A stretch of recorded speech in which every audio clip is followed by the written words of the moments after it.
السلام علیکم ورحمۃ اللہ وبرکاتہ۔ الحمد للہ رب العالمین والصلاة والسلام علی خطیب الانبیاء والمرسلین، اما بعد، عن ام المؤمنین ام حبیبۃ رضی اللہ تعالی عنہا قالت سمعت رسول اللہ صلی اللہ علیہ وسلم یقول ما من عبد مسلم يصلي لله تعالى كل يوم 12 ركعة تطوعا غير الفريضة إلا بنى الله له بيتا في الجنة، رواه مسلم۔ معزز ناظرین اکرام، آج کی اس نشست میں آپ کے سامنے نفل نمازوں کی اہمیت کے تعلق سے چند باتیں پیش کرنے کی سعادت حاصل کر رہا ہوں۔ نوافل وہ نماز ہے جس کے ذریعے سے انسان اللہ رب العالمین کا مزید تقرب حاصل کرتا ہے۔ اسی طریقے سے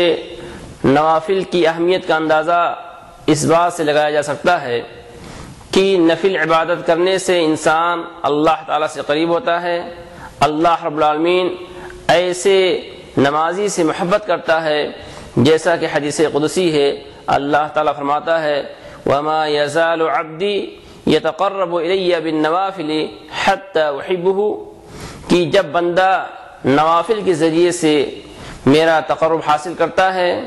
تو میں ایسے بندے سے محبت کرنے لگتا ہوں۔ اسی طریقے سے نفل نماز پڑھنے کا ایک دوسرا فائدہ یہ ہے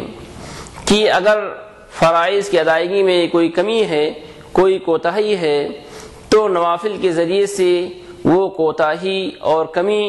پوری کر دی جاتی ہے، جیسا کہ حدیث رسول ہے کہ اللہ رب العالمین قیامت کے دن میدان محشر میں جب حساب و کتاب کے لیے لوگوں کو اکٹھا کرے گا اور سوال جواب شروع ہوگا، اسی میں سب سے پہلا سوال یہ ہوگا اول ما یحاسب بالعبد یوم القیامہ الصلاۃ، کہ سب سے پہلے نماز کے بارے میں سوال ہوگا۔ اسی حدیث کے اندر آگے یہ ہے کہ اللہ تعالیٰ فرشتوں سے کہے گا کہ اے فرشتوں دیکھو کہ نفل نمازیں فرض نمازیں کیسی ہیں۔ اگر فرض نمازیں مکمل ہیں تو کتبت لہ تامہ، اس کے لیے مکمل لکھ دی جائے گی، اور اگر فرض نمازوں میں کوئی کمی ہے، کوئی کوتاہی ہے، نقص ہے، تو اسی صورت اللہ تعالیٰ فرشتوں سے کہے گا هل لعبادی من نافلۃ تکملون بها فریضہ، کہ کیا میرے بندے نے کچھ نفل نمازیں پڑھی ہیں یا نہیں۔ اگر بندوں نے نفلی نمازوں کا اہتمام کیا ہے تو ان نفل نمازوں کے ذریعے سے فرائض میں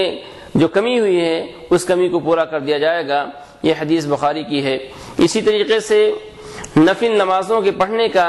ایک تیسرا فائدہ یہ ہے کہ ایسا پڑھنے والا شخص جنت کے اندر جائے گا۔ نفل نمازیں یہ دخول جنت کا سبب بنتی ہیں، جیسا کہ حدیث کے راویہ ام حبیبہ فرماتی ہیں، ام المؤمنین ام حبیبہ رضی اللہ تعالی عنہا فرماتی ہیں کہ میں نے نبی کریم صلی اللہ علیہ وسلم سے فرماتے ہوئے سنا ما من عبد مسلم يصلي كل يوم لله تعالی 12 رکعتا تطوعا غیر الفریضہ، کہ جو بھی بند مسلم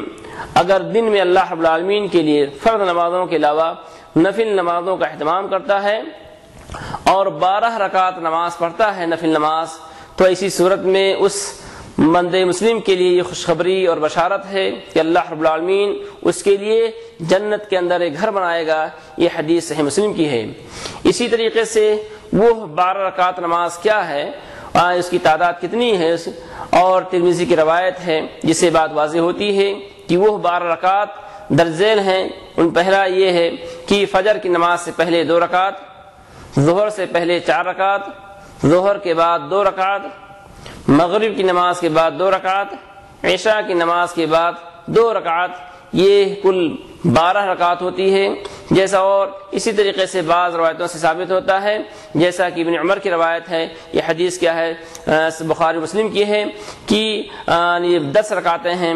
تو اسی طریقے سے اگر ان 10 رکعتوں کی اور 12 رکعتوں کی انسان پابندی کرتا ہے، یعنی خاص طور پر جو شخص 12 رکعات نفل نمازوں کا اہتمام کرے، جس کو سنن رواتب یا سنت موقدہ کہتے ہیں۔ اگر انسان اس کا اہتمام کرتا ہے تو ایسے شخص کے لیے یعنی جنت کے اندر ایک گھر بنایا جائے گا۔ اس لیے چاہیے کہ انسان فرائض کے ساتھ ساتھ فرض نمازوں کی ادائیگی کے ساتھ ساتھ نفل نمازوں کا خاص اہتمام کرے۔ اسی طریقے سے انہی میں سے خاص طور پر فجر کی 2 رکعات کی جو سنت ہے اس کے بارے میں خاص فضیلت وارد ہوئی ہے، جیسا کہ نبی کریم صلی اللہ علیہ وسلم نے فرمایا رکعت الفجر خیر من الدنیا وما فیہا، یہ حدیث صحیح مسلم کی ہے کہ فجر کی 2 رکعات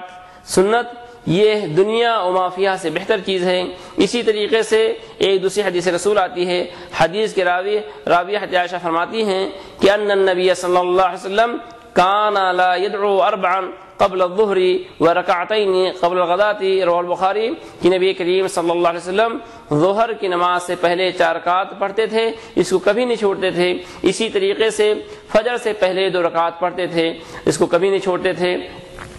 اس لیے یہ بات واضح ہوتی ہے کہ انسان کو چاہیے کہ فرض نمازوں کے ساتھ ساتھ نفل نمازوں کا اہتمام کریں، کیونکہ نفل نمازیں پڑھنے سے اللہ تعالیٰ کی محبت حاصل ہوتی ہے۔ نفل نمازوں کی پابندی سے یہ پابندی انسان کو جنت کے اندر لے جائے گی، اور نفل نماز پڑھنے سے جو ہے فرض میں اگر کوئی کمی ہوتی ہے اس کی تکمیل ہوتی ہے۔ اللہ رب العالمین سے دعا ہے کہ اللہ رب العالمین ہم تمام بھائیوں کو فرائض کے ساتھ ساتھ نوافل کی پابندی کرنے والا بنائے۔ وصلی اللہ علی نبینا محمد، والسلام علیکم ورحمۃ اللہ وبرکاتہ۔